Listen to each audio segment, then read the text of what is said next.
beautiful moments in life can also be the ones that hurt you the most. For me, that started on a clear afternoon when I was setting up the last folding chairs in the backyard, preparing for the baby shower for my wife, Leah. My wife was 7 months pregnant, a girl, our first child. The name Olivia had been chosen the moment we saw the 2 lines on the test. I had imagined this moment to be filled with happiness, with family and friends gathering around the dessert I made, laughter ringing out beneath the string lights. But I was wrong. Our little house sat in an old suburban neighborhood, slightly worn, but it was the result of both of us working together. Every tile, every piece of floorboard, I fixed myself.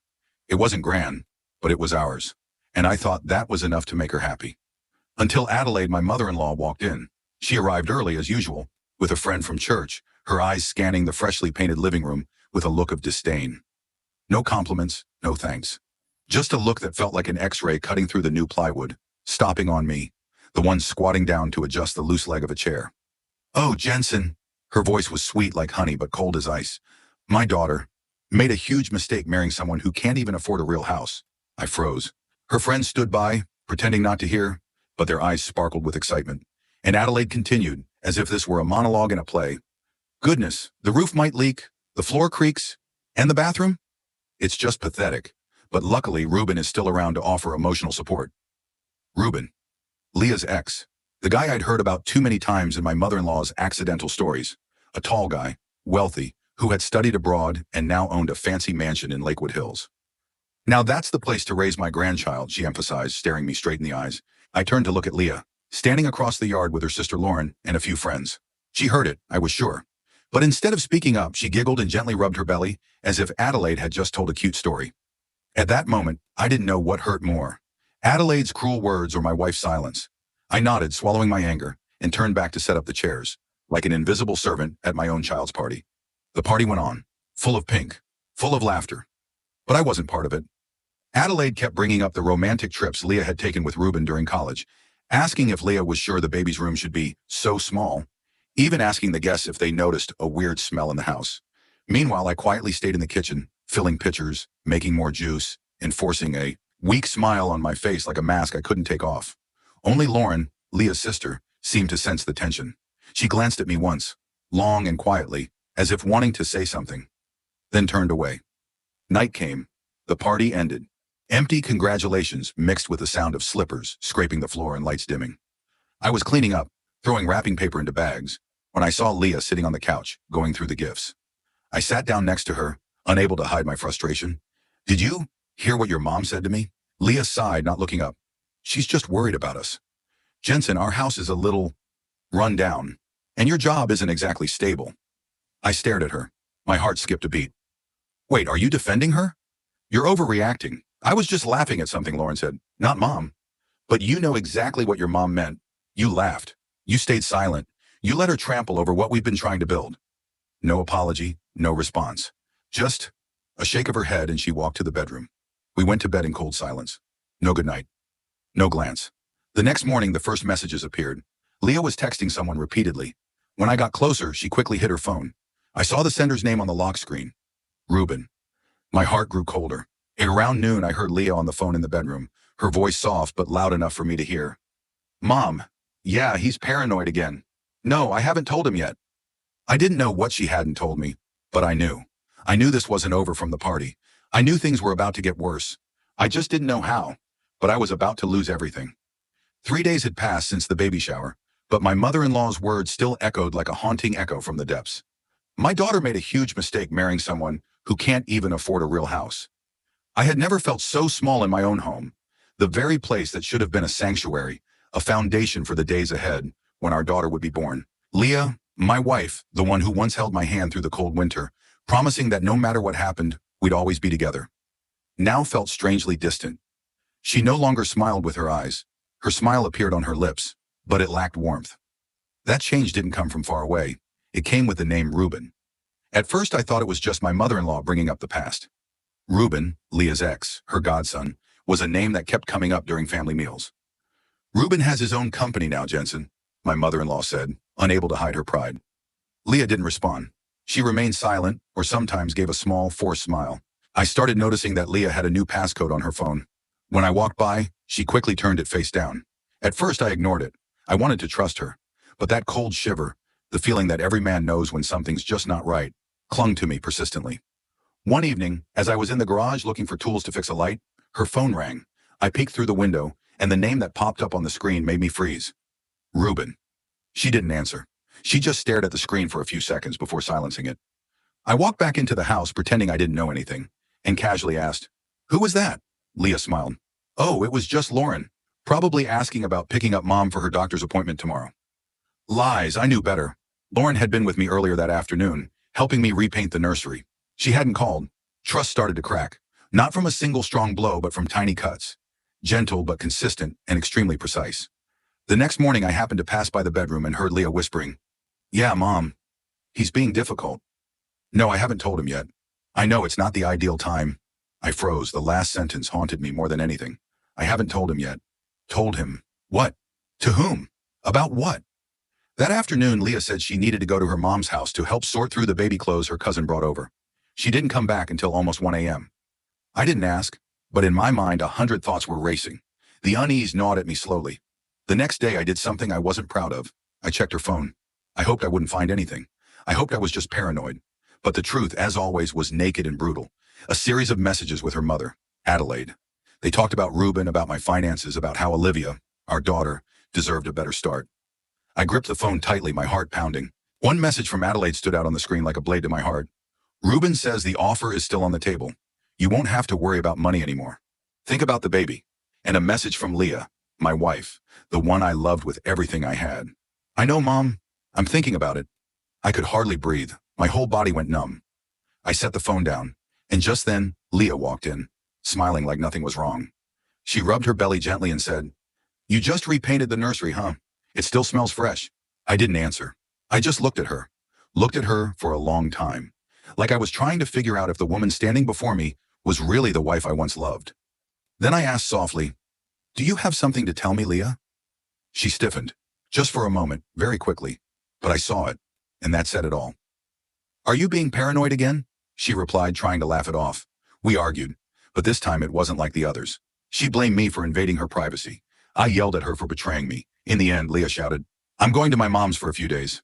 When you calm down, we can talk." And she left, taking her 7-month pregnancy with her, leaving behind a heavy silence that was suffocating. 3 days passed. I didn't get any messages. No explanation. Until this morning when my phone rang nonstop with over 30 missed calls. 18 from Leah, 12 from her mother. I didn't answer a single one. But what truly made me shiver was when Lauren, Leah's sister, showed up at my door, her eyes red. She looked at me and said one sentence that I'll remember for the rest of my life. "Jensen, I have to tell you, Mom and Leah, they've made a plan, and it's worse than you think." Lauren stood in front of me, her face pale with worry, her hand gripping her phone like she was afraid that if she let go, it would shatter. I had never seen Leah's sister like this, the woman who used to casually tease me about my cooking skills, the one who happily painted the nursery with me, now trembling in fear. "Sit down, Jensen. I don't know how to say this gently." I sat down on the couch, my palms cold. My gut told me that, from this moment on, there would be no turning back. Lauren opened her phone. The screen displayed a series of messages, screenshots, and a recording. No need for words, I understood. This was evidence. Evidence of what? Lauren bit her lip. "Mom, she didn't just interfere with your and Leah's life. She's been planning this from the start, step by step." She showed me a group chat between my mother-in-law, Adelaide, my wife, Leah, and Ruben. The names I had thought were just distant memories now burned bright as a fiery accusation. "Adelaide, Jensen isn't the type to give you the life I want for you, but I won't let you be stuck with that mistake forever." Ruben, "I've said it before. I'm ready. The house in Lakewood is done. Leah just needs to say yes." Leah, "Mom, I don't know. He's done so much, but I can't keep living in that rundown house." The words hit like knives, each message a slash to the self-respect I had held on to for so long. I went numb. They were calling me like I was a stranger, not a husband, not the man who stayed up late painting every wall of the nursery, not the one who fixed the plumbing, installed lights, set up every chair for the party welcoming their own child. I was nothing more than an obstacle in their perfect plan. "There's more," Lauren said, pulling me out of my shock. She played a recording. Adelaide's cold, calculated voice rang out. "Once the baby's born, we'll act right away. Ruben will sign as the godfather. We've got a lawyer ready. Leah will file for emergency custody. Jensen won't have time to react." My heart pounded. I clenched my fists so tightly my knuckles turned white. Lauren looked at me with sad eyes. "Jensen, I can't stay quiet anymore.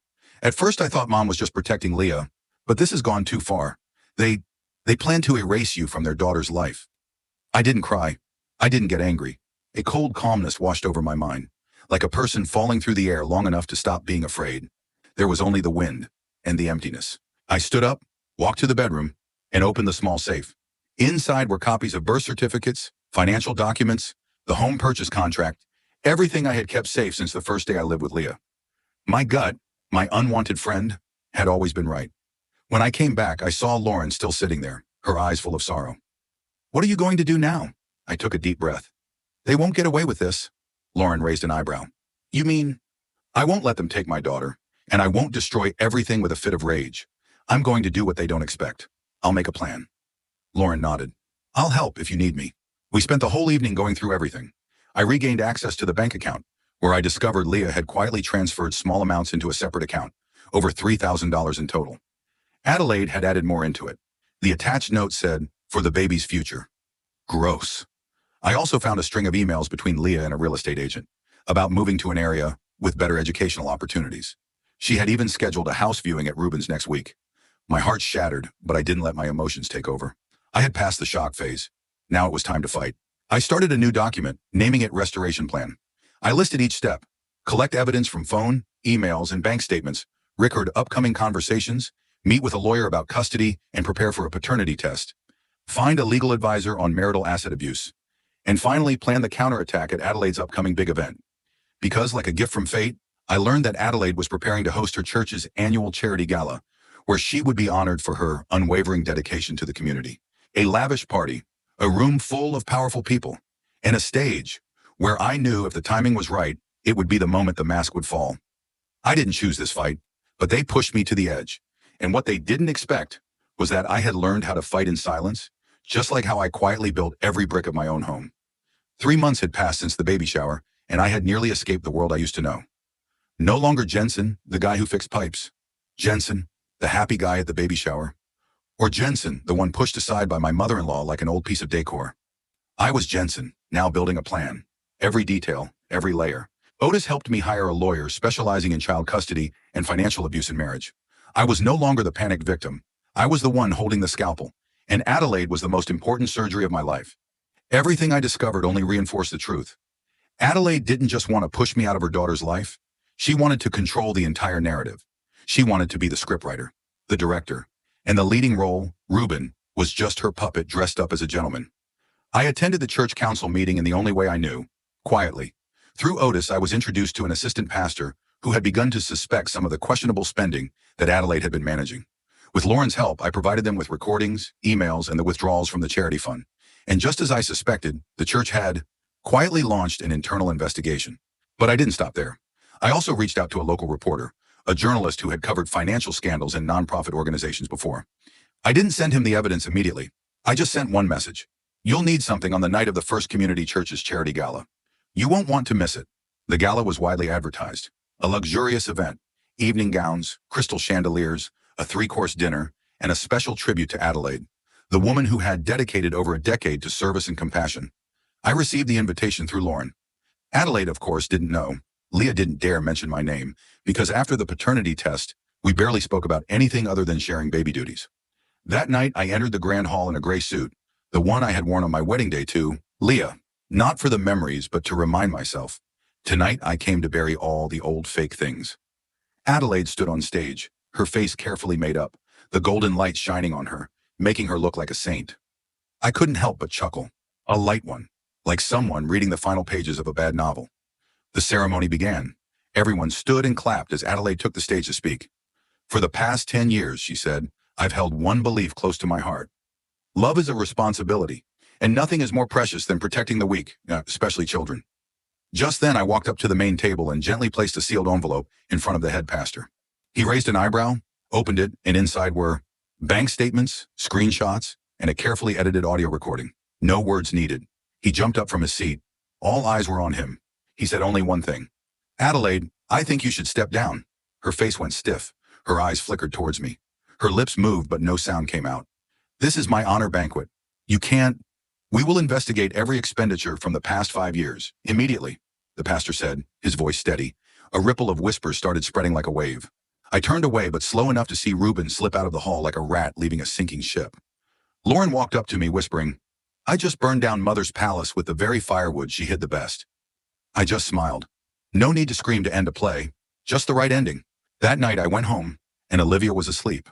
I walked into her room, sat down next to her crib. In the soft light, I gazed at her angelic face, and I knew this was the greatest reward I had reclaimed. It's something no one tells you after you've successfully gotten your revenge. The silence comes like a storm that's just passed, sweeping everything away, leaving behind a deep void in your chest. I no longer get messages from Adelaide. Her Facebook is gone. The prayer club, the country club, even the church where she was once the Queen of Hearts. They all turned their backs, quickly and quietly, as if she had never existed. And strangely, I didn't feel satisfaction.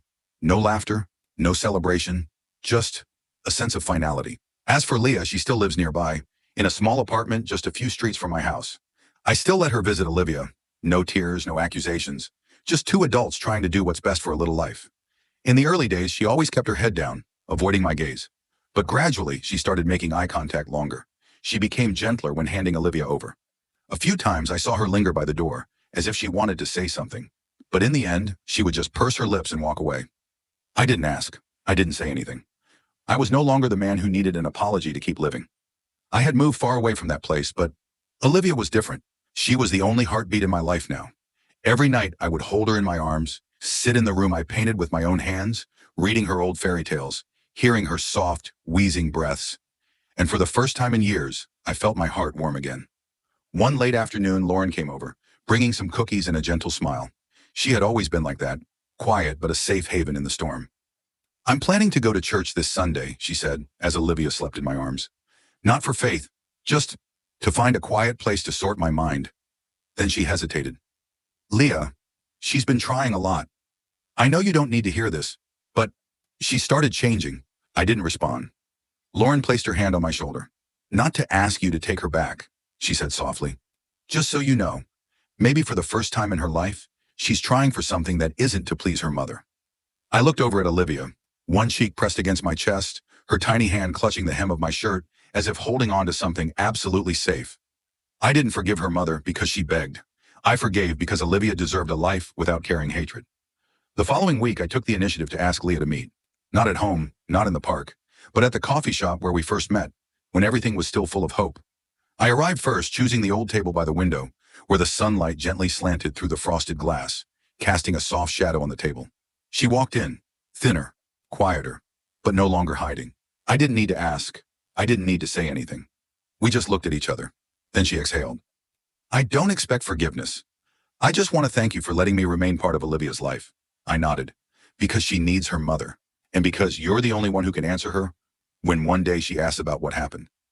"I won't lie," she promised, "and I'll never let my mom near her again." I looked into her eyes for the first time in months. No anger, no love. Just two grown-ups, learning how to walk beside each other for a child who doesn't know how the world once collapsed to bring her here. Life didn't go back to the way it was, and I didn't want it to.